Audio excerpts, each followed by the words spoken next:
کون سی کتاب ہے جس پر 100% ہر مسلمان کا ایمان ہے؟ نام پتا ہے؟ قرآن ہے۔ میں نے کہا اس قرآن کی کون سی سورت ہے جس کو پڑھنا دن میں کئی مرتبہ واجب ہے؟ کون سی سورت ہے؟ سورہ الحمد۔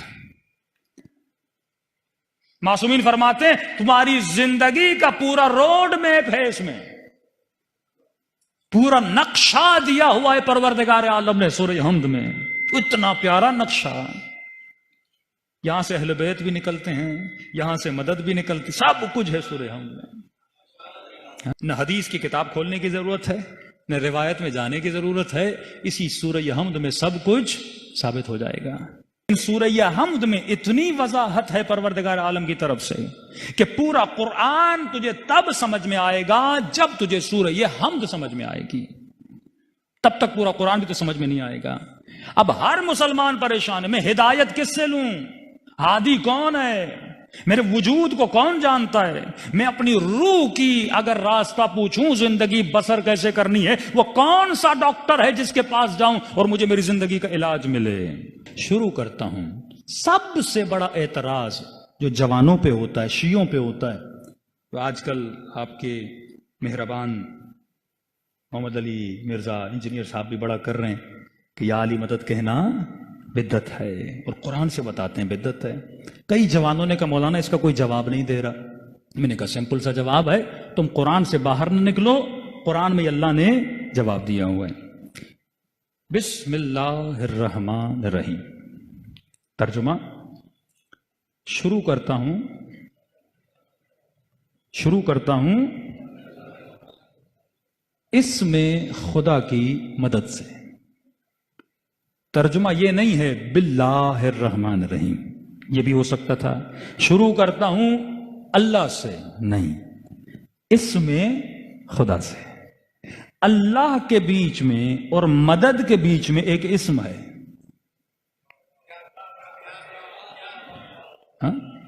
جو یہ کہتے ہیں نا ڈائریکٹ اللہ سے مدد مانگنی چاہیے، آگے خدا خود جواب دے گا۔ اللہ کے بیچ میں اور مدد کے بیچ میں، با مدد کے لیے استعمال ہوتا ہے، با استعانت بولتے ہیں، با اور اللہ کے بیچ میں اسم ہے۔ شروع کرتا ہوں اس میں خدا کی مدد سے، اور میرے چھٹے ماں فرماتے ہیں نحن اسماء اللہ، ہم بھی اسماء خدا ہیں۔ نسبت کس کی طرف ہے؟ اللہ کی طرف ہے۔ چلیے کون اللہ؟ مجھے کیا پتا، اللہ تو ہی بتا، میں تو تجھے جانتا ہی نہیں، میں تو پیدا ہوا ایسے سمجھے چوزا انڈے سے نکلا، انڈے سے اس کو کیا پتا مرغی کیا ہوتی ہے، میں بھی دنیا میں آیا، مجھے کیا پتا کون اللہ؟ کہتے گھبرا نہیں، میں خود بتاتا ہوں، الرحمن الرحیم۔ میری دو صفات ہیں، ایک صفت ہے کہ میں رحمان ہوں، ایک صفت ہے کہ میں رحیم ہوں۔ رحمان اور رحیم میں فرق کیا؟ حالانکہ دونوں رحمت سے نکلے ہیں، کہ ایک میں رحمان ہوں مطلب رحیم ہوں، مطلب ایک میری رحمت عام ہے، جرنل ہے، سب کے لیے، حیوان چرن پرند جتنی بھی کائنات ہے سب پہ میری رحمت ہے۔ مطلب جب بادل برستے ہیں، میں بادلوں کو یہ نہیں کہتا کہ علی والے کے گھر میں برسنا، دشمن علی کے گھر میں نہ برسنا، رحمت عام ہے، جب یہ آئیں گے سب کے اوپر برسیں گے۔ دوسرا میری رحمت خاص ہے، میں ہر کسی کو نبی نہیں بناتا، میں ہر کسی کو علی نہیں بناتا، میں ہر کسی کو سیدۃ النساء العالمین نہیں بناتا، میں ہر کسی کو باب مدینۃ العلم نہیں بناتا، میں ہر کسی کو سیدہ شباب اہل جنت نہیں بناتا، میں ہر کسی کو حسین کی مجلس میں نہیں بلاتا، میں ہر کسی کے دل میں علی اور آل علی کی محبت کو نہیں ڈالتا۔ یہ رحمت کیا ہے؟ خاص ہے۔ اچھا خدایا تو عام رحمت بھی کرتا ہے، خاص رحمت بھی کرتا ہے، میں کیا کروں؟ کہ بولو الحمد للہ رب العالمین، شکر ہے خدا کا، کیونکہ وہ تیرا رب ہے۔ شکر کی بھی وجہ ہونی چاہیے۔ آپ مجھے پانی کا گلاس دیں گے، بولوں گا تھینک یو۔ آپ مجھے کھانا دیں گے، بولوں گا آپ کا شکریہ، آپ نے کھانا کھلایا۔ آپ مجھے کسی جگہ تک چھوڑیں گے، کہوں گا شکریہ۔ آپ نے کچھ میرے لیے کیا، آپ نے، اے خدا تو نے میرے لیے کیا کیا؟ کہ میرا شکر کرو. کیوں؟ کیونکہ میں تیرا رب ہوں. اگر میں تدبیر نہ کرتا دنیا نہ بنتی. میں مدبر الامور ہوں، میں مینیجر ہوں، مینیج کرتا ہوں پوری کائنات کو. میں نے تجھے بنایا، میں نے تجھے خلق کیا. اور کیوں خلق کیا؟ میں نے تدبیر کر کے تجھے بنایا ہے. تو اپنے وجود کو دیکھے گا، ایک بہت بڑی سائنس ہے تیرے وجود میں. دنیا کی کوئی چیز کسی شے سے جدا نہیں ہے. میں نے تمہارے وجود کو تدبیر کیا. تدبیر کیوں کیا؟ رب العالمین، مطلب پورے جہاں کی تدبیر کرنے والا میں ہوں. الحمدللہ رب العالمین. پھر کہتا ہے الرحمن الرحیم. میں رب اس لیے ہوں کیونکہ میں رحمان ہوں. میں رب اس لیے ہوں کیونکہ میں رحیم ہوں. کبھی سوچا؟ میرے مولا فرماتے ہیں 9 مہینہ یہ ماں بچے کو پیٹ میں رکھتی ہے. پیدا ہوتا ہے ماں کو تکلیف دیتا ہے. 9 مہینہ پیٹ میں ہوتا ہے، تکلیف دیتا ہے. پیدا ہوتے ہی ماں کا خون چوستا ہے. دودھ وہ خون ہے جو دودھ میں بدلا ہے. یہ صرف لے رہا ہے، دے کچھ نہیں رہا. بچہ ماں سے صرف لے رہا ہے، اسے دے کچھ نہیں رہا. کہ پھر بھی ماں اس سے محبت کرتی ہے، اس کی گندگی صاف کرتی ہے، اس کے ڈائپرز کو چینج کرتی ہے. ماں کو گھن نہیں آتی، اسے تکلیف نہیں آتی، وہ خوشی خوشی کرتی ہے. کہ مولا کیوں؟ کہ اگر وہ ماں کے دل میں رحمانیت کی صفت کو نہ ڈالتا، اس صفت کی وجہ سے یہ ماں سب کچھ کر رہی ہے. فرمایا میں رب ہوں، اس لیے رب ہوں کیونکہ میں رحمان ہوں.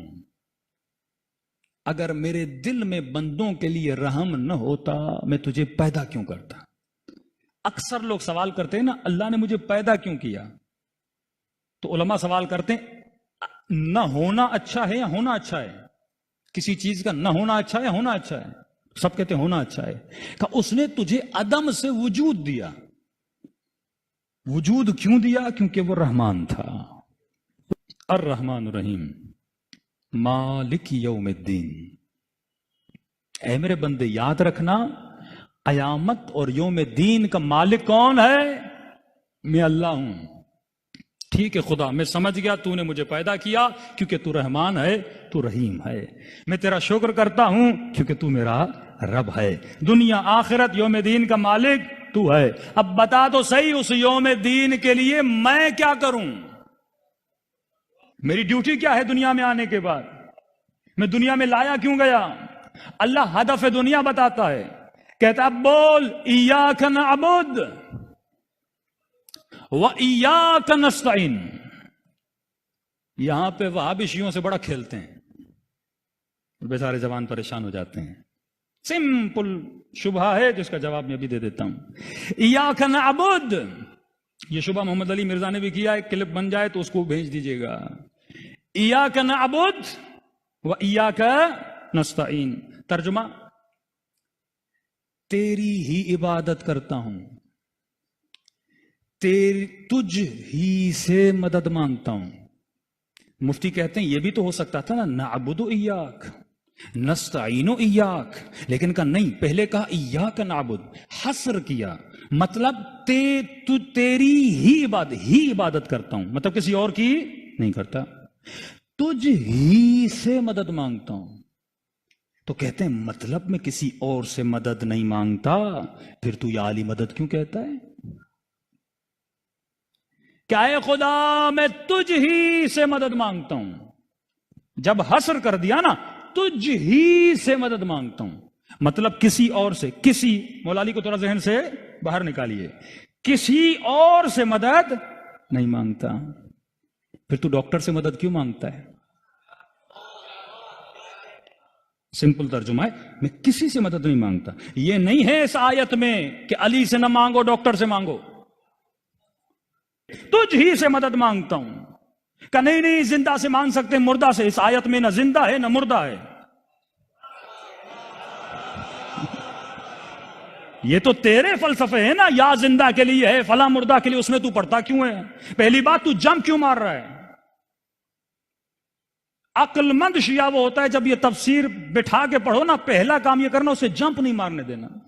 وہ فوراً جمپ مارے گا حدیث میں، فوراً سورہ ہم سے نکل کے کسی اور سورت میں جا کر نہیں، اللہ نے اسی سورت کو پڑھنے کے لیے بولا ہے، جواب بھی اسی میں ہونا چاہیے۔ میں بھی سورہ ہم سے باہر نہیں نکلوں گا، تجھے بھی سورہ ہم سے باہر نکلنے نہیں دوں گا۔ اگر کوئی اور آیت اسی طرح واجب ہوتی جس طرح سورہ ہم کو پڑھنا واجب ہے، آپ باہر نکل سکتے تھے، لیکن جب یہ روڈ میپ ہے تو کلیئرٹی بھی اسی کے اندر ہونی چاہیے، باہر نکلنے ہم نہیں دیں گے۔ اب یہ بتا، تو ماں سے مدد کیوں مانگتا ہے؟ پیدا ہوتے ہی تیری ماں تیری مدد نہ کرے تو اپنی نجاست کو صاف نہیں کر سکتا؟ تو ڈاکٹر سے مدد کیوں مانگتا ہے؟ تو انجینئر سے مدد کیوں مانگتا ہے؟ تو ریڑھی والے سے مدد کیوں مانگتا ہے؟ اے مولوی، تو مشہور ہونے کے لیے یوٹیوب سے مدد کیوں مانگتا ہے؟ تو کوئی پوچھے محمد علی مرزا سے، جب ایاک نستعین میں کسی سے مدد نہیں مانگتا، پھر یہ بٹن کیا ہے آپ دکھاتے ہو، یہ سلور ملا، یہ گولڈن ملا؟ آپ کو مشہور کرنے میں اللہ نے مدد کی تھی، انگریزوں کو یوٹیوب نے مدد کی، آپ کی مسیحیوں کے یوٹیوب نے آپ کی مدد کی، سوشل میڈیا نے آپ کی مدد کی۔ تو آپ ان آلات و اسباب کی مدد نہ لو نا پیغام خدا کو پہنچانے کے لیے۔ میں نہیں کہہ رہا میں مخالف ہوں، آیت پہ ٹکا ہوا ہوں۔ پھر ڈاکٹر کے پاس نہ جاؤ، بیمار ہو جاؤ، ایاک نستعین۔ کھانا چاہیے، ایاک نستعین۔ پانی چاہیے، ایاک نستعین۔ کسی کے پاس نہ جاؤ، ترجمہ اگر یہ کرو گے، کیونکہ تجھ ہی سے مدد مانگتا ہوں، تو ہر عقل مند بندے کے ذہن میں سوال ہوگا، اے خدا کس چیز میں؟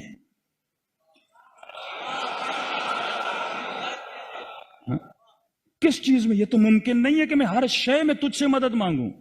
اب ظاہر کپڑے میں خود پہنوں گا، سفر پہ جانا ہے گاڑی کی مدد لوں گا، ہاں کھانا کھانا ہے روٹی کی مدد لوں گا، پیٹ بھرنے کے لیے کچھ بھی کر، کبھی آواز پہنچانے کے لیے لاؤڈ کی مدد لوں گا۔ کس چیز میں تجھ ہی سے مدد مانگتا ہوں؟ اللہ کی آواز آئے گی، عقل نہیں ہے؟ پہلا جملہ نہیں پڑھا تم نے؟ ایاک نعبد، تیری ہی عبادت کرتا ہوں۔ واہ، یہ ایاک نعبد ایاک نستعین کے بیچ میں کیا ہے؟ واو ہے، واو عاطفہ، جو اگلے جملے کو پچھلے جملے کے ساتھ ملاتا ہے۔ اے خدا تیری ہی عبادت کرتا ہوں اور تیری عبادت میں تجھ ہی سے مدد مانگتا ہوں۔ تیری ہی عبادت میں کسی بت سے مدد نہیں مانگتا، کیونکہ اگر بندہ کوئی بنا سکتا ہے تو بنا سکتا ہے۔ ہاں اللہ نہ چاہے تو ہم اس کے بندے بن سکتے ہیں کیا؟ توحید خالص، اور شیعوں سے بڑی توحید اور گاڑی توحید کسی مکتب کے پاس نہیں ہے۔ آپ کے پاس نہ وہ دعائیں ہیں نہ وہ مطالب ہیں، آ جاؤ مکتب اہل بیت میں، ہمارا تو وہ خدا ہے ہی نہیں جو جہنم میں پاؤں ڈال دے۔ اچھا خدا تجھی سے مدد مانگ رہا ہوں، تیری عبادت میں بتا کیا کروں؟ کہا بولو اہدنا الصراط المستقیم۔ ہدایت کی دعا مانگ مجھ سے، کس کے لیے؟ صراط مستقیم پر۔ اے خدا یہ صراط مستقیم کیا ہے؟ پہچان کیا ہے؟ جانوں کیسے؟ پہچانوں کیسے؟ اگر کوئی کسی کو ایڈریس بتاتا ہے نا کہ فلاں کونے پہ چلے جانا، ایک دکان ہوگی، بھئی فلاں بورڈ لگا ہوگا، تب جا کے آپ کو پہچان لگتی ہے، تو نشانیاں بتائی جاتی ہے نا، جس طرح انبیاء کی نشانیاں بتاتا ہے، اولیاء کی نشانیاں بتاتا ہے، رسول خدا کی نشانیاں بتاتا ہے۔ تو اے خدا یہ اس راستے کی نشانیاں کیا ہیں؟ میں اس راستے پہ چلوں تو کیسے چلوں؟ دنیا میں 100 راستے، 100 مولوی، 100 بتانے والے، 100 مفتی، تو بتا میں راستہ کیسے پہچانوں؟ کب میں تجھے راستے کی نشانی دے رہا ہوں، میں اتنا آسان کر کے بتاؤں گا تو بڑا ایزیلی اس ایڈریس پہ پہنچ جائے گا۔ یہ ان کا راستہ ہے، صراط الذین انعمت علیہم، یہ ان کا راستہ ہے جن پر میں نے اپنی نعمتوں کو نازل کیا ہے۔ چلو آپ کا ترجمہ تشریح ہم کر دیتے ہیں، انعمت علیہم کن کا راستہ؟ ترجمہ کرتے ہیں نا، سمپل سا ترجمہ، کسی بھی اہل سنت شیعہ کسی بھی قرآن اٹھا لیں ترجمہ یہی ہے، صراط الذین انعمت علیہم۔ اور اتنے چالاک ہیں بریکٹ میں لکھ دیتے ہیں، مطلب اللہ کو بتانے نہیں دیتے، خود پہلے بتاتے ہیں ان کا راستہ۔ بریکٹ مارنے کی کیا ضرورت ہے؟ ہم خود ہی سمجھیں گے نا، انعمت علیہم، جن پہ اللہ نے اپنی نعمتوں کو نازل کیا۔ اب مفتی کہتا ہے وہ جو پہلے ایمان لائے اللہ نعمت نازل کی، جو پہلے شہید ہوئے اللہ نے نعمت نازل کی۔ ہم نے آج تک انکار نہیں کیا کہ جنہوں نے پہلے اسلام لایا ان پہ نعمت نہیں تھی۔ لیکن تو یہ بتا، ایک مکھی پر اللہ کی نعمت ہے کہ نہیں؟ اب جب یہ بول دیا نا کہ جن پر میں نے اپنی نعمتیں نازل کی، اب ان سب کو جمع کر جن پہ اللہ نے نعمتیں نازل کی ہیں۔ دنیا کا وہ کون سا وجود ہے جس پہ اللہ نے نعمت نازل نہیں کی؟ آپ بتاؤ تو صحیح۔ ایک کبوتر پہ بھی اللہ کی نعمت ہے، زمین پر بھی اللہ کی نعمت ہے، سارے مسلمانوں پر اللہ کی نعمت ہے، تو کیا میں سب کے راستے پہ چلوں؟ نعمت تو کون سا؟ یزید پر بھی اللہ کی نعمت ہے نا، یہ زبان، یہ ہاتھ، یہ وجود، یہ اللہ کی نعمت ہے نا۔ تو کل یزید بولے میرے اوپر اللہ کی نعمت ہے، تو بولے گا انعمت علیہم۔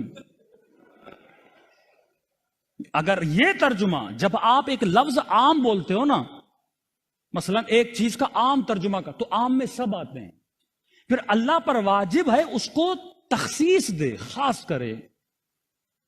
مثلا میں بولتا ہوں یہ پیسے ہیں مومنین کے لیے، تو آپ پوچھو گے مولانا کون سے مومنین؟ کراچی والے، حیدرآباد والے، ایران والے، کس کے لیے آپ ڈونیشن دے رہے ہو؟ اب بولوں گا ایران والے، ایران میں بھی کون سے؟ قم والے، مشہد والے۔ تو ایڈریس جب دو گے تو اس بندے تک پہنچو گے۔ تو کا صراط الذین، خدا کی قسم قرآن نے وہ کڑی لگائی ہے، نہ کوئی مفتی نکل سکتا ہے، نہ کوئی مولوی بھاگ سکتا ہے۔ کہا صراط الذین انعمت علیہم، ان کا راستہ جن پر میں نے اپنی نعمتوں کو نازل کیا۔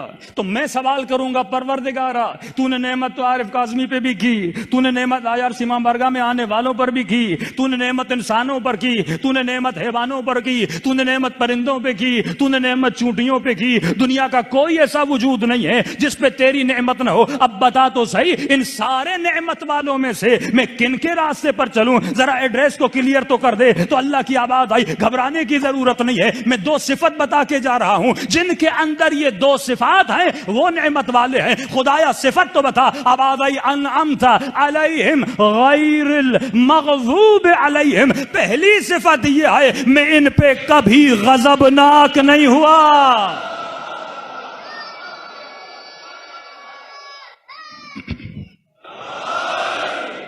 میں ان پہ کبھی غضبناک نہیں ہوا، غیر المغضوب علیہم۔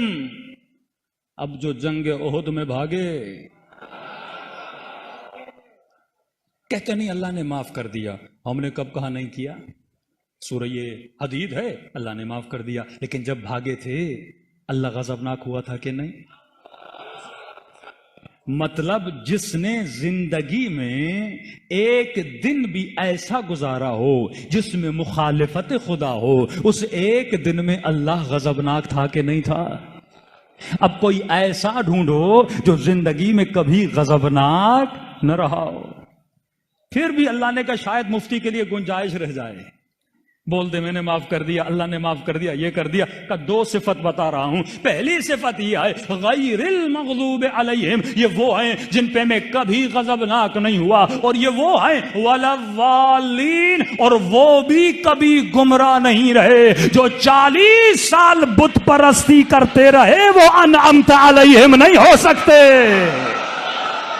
چہرہ سرخ ہو جائے بندہ غصے میں، چہرہ پیلا ہو جائے بندہ غصے میں، اللہ تو جسم نہیں رکھتا۔ مجھے کیسے پتا چلے وہ کن پہ غضبناک ہوا؟ اے خدا تیرا چہرہ مجھے نظر نہیں آتا، مجھے کیسے پتا چلے؟ آواز آئی فاطمہ تو بضعۃ منی، فاطمہ میرے جگر کا ٹکڑا ہے، جس پہ یہ غضبناک ہو اس پہ میں غضبناک ہوتا ہوں۔